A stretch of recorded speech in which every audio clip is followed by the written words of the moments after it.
કારણે છેલ્લા 2 વર્ષથી અનેક ધંધા રોજગારને કરોડો રૂપિયાનું નુકસાન સહન કરવાનો વારો આવ્યો છે। કેટલાક એવા લોકો પણ હતા પોતાનો ધંધો બંધ કરી અન્ય ધંધો શરૂ કર્યો, ત્યારે આવી જ હાલત મંડપ ડેકોરેશનના વ્યવસાય સાથે સંકળાયેલા વેપારીઓની બની છે। સમગ્ર દેશમાં મંડપનું કાપડ પૂરું પાડતી સુરતની મંડપ ઇન્ડસ્ટ્રીઝને ભારે નુકસાન ભોગવવાનો વારો આવ્યો છે। મહામારીના કારણે બીજી લહેર દરમિયાન ઇન્ડસ્ટ્રીઝને 300 કરોડ રૂપિયાનું નુકસાન થયું હતું, જ્યારે આ વખતે પણ ઉદ્યોગને આશરે 400 કરોડ રૂપિયાનું નુકસાન થઈ શકે છે। કોરોના કાળમાં દરેક વેપાર ધંધા પર માઠી અસર પડી હતી, જેમાં મંડપ ઇન્ડસ્ટ્રીઝ પણ બાકાત નથી। 1 વર્ષ પહેલા બીજી લહેર દરમિયાન ઇન્ડસ્ટ્રીઝને 300 કરોડ રૂપિયાનું નુકસાન થયું હતું।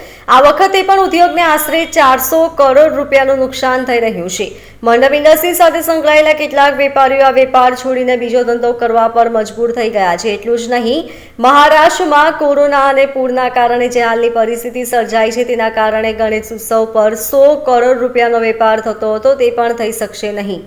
કોરોનાની લહેરમાં સુરત કાપડ ઉદ્યોગને દૈનિક 300 થી 350 કરોડ રૂપિયાનું નુકસાન થયું છે। સુરતના માતા ચોક ખાતે ખાસ મંડપ ઇન્ડસ્ટ્રી સાથે સંકળાયેલા વેપારીઓની માર્કેટ છે, પરંતુ માર્કેટમાં અડધી દુકાનો બંધ જોવા મળે છે। આ ઉપરાંત અન્ય રાજ્યોથી ડિમાન્ડ ન હોવાને કારણે વેપારીઓ આ ધંધો છોડીને બીજો વેપાર કરવા પર મજબૂર થઈ ગયા છે।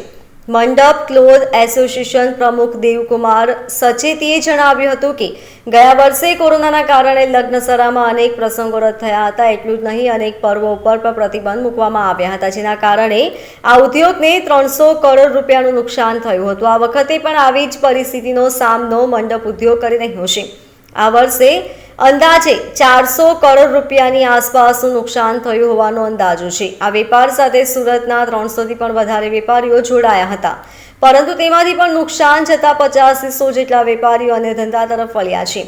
ડિમાન્ડ ન હોવાને કારણે જૂના માલ ડમ્પ થઈ ગયા છે। તેઓએ વધુમાં જણાવ્યું હતું કે સુરતના વેપારીઓ દર વર્ષે ગણેશ ઉત્સવના કારણે મહારાષ્ટ્રમાં મંડપનું કામ મોકલતા હતા, જેના થકી 100 કરોડ રૂપિયાથી પણ વધુ વેપાર થતો હતો, પરંતુ આ વખતે જે રીતે મહારાષ્ટ્રમાં પૂરની સ્થિતિ સર્જાઈ છે અને સાથોસાથ ગણેશ ઉત્સવને લઈને જે ગાઈડલાઇન્સ બહાર પાડવામાં આવી છે, તેના કારણે મોટા આયોજનો થઈ શકે એમ નથી। આ જ કારણ છે કે આ વખતે ડિમાન્ડ નથી, લોકો જૂના મંડપના કાપડ જ વાપરી રહ્યા છે।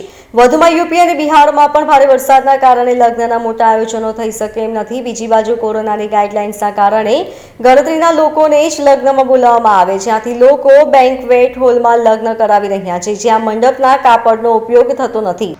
मेरा नाम देव कुमार संचेती, मैं सूरत मंडप क्लॉथ एसोसिएशन का प्रेसिडेंट हूँ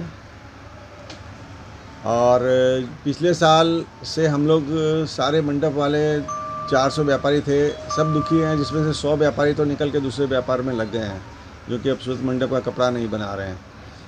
नुकसान पिछले साल 400 करोड़ का नुकसान हम लोग सब ने मिल के सहा है और इस साल तो हालत उससे भी ज़्यादा ख़राब हो गई है, क्योंकि इस साल जब मार्च का टाइम आया तब तक हमने सब तैयारियां की थी कि आखा तीज का सीज़न है तो कपड़ा हम लोग बेच पाएंगे, लेकिन एकदम से वेव ऐसा आया, सेकंड वेव, तो सब दुखी हो गए और हमारी शादियां कैंसिल हो गई, तो हमारा कपड़ा कहीं गया ही नहीं है।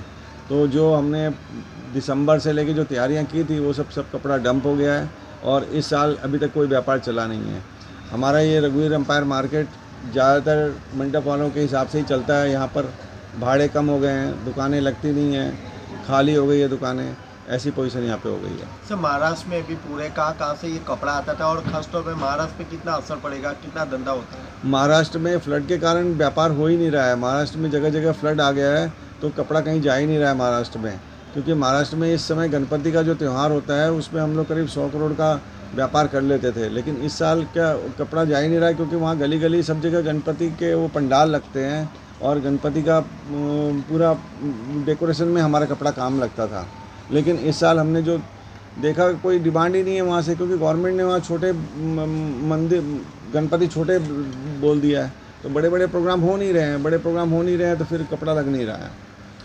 सर, कहाँ से मांगे होती थी, अब क्या वहाँ से क्या रिस्पांस मिल रहा है? अभी महाराष्ट्र में हमने फ़ोन भी किया सब पार्टियों की, भाई गणपति के लिए आप माल मंगाओ, लेकिन वो लोग माल नहीं मंगा रहे हैं, क्योंकि वहाँ पे छोटे छोटे प्रोग्राम में तो पुराना कपड़ा ही यूज़ कर रहे हैं और हमसे नया कपड़ा नहीं खरीद रहे हैं। बाकी जैसे राजस्थान है, मध्य प्रदेश है, वहाँ पर भी गणपति बहुत कम होते हैं, लेकिन वहाँ शादियाँ भी अभी 50 जनों की और 100 जनों की परमिशन है, तो वहाँ पर सब छोटी छोटी जो अभी शादियाँ जो लास्ट हुई है जुलाई में, वो सब बैंकेट हॉल में हुई है, तो उसमें क्या मंडप का कपड़ा लगता है बहुत कम है, उसमें कपड़ा लगता नहीं है। इस साल कितना नुकसान है? इस साल करीब 300 से 400 करोड़ का नुकसान है सबको। Bureau report LK star news सूरत।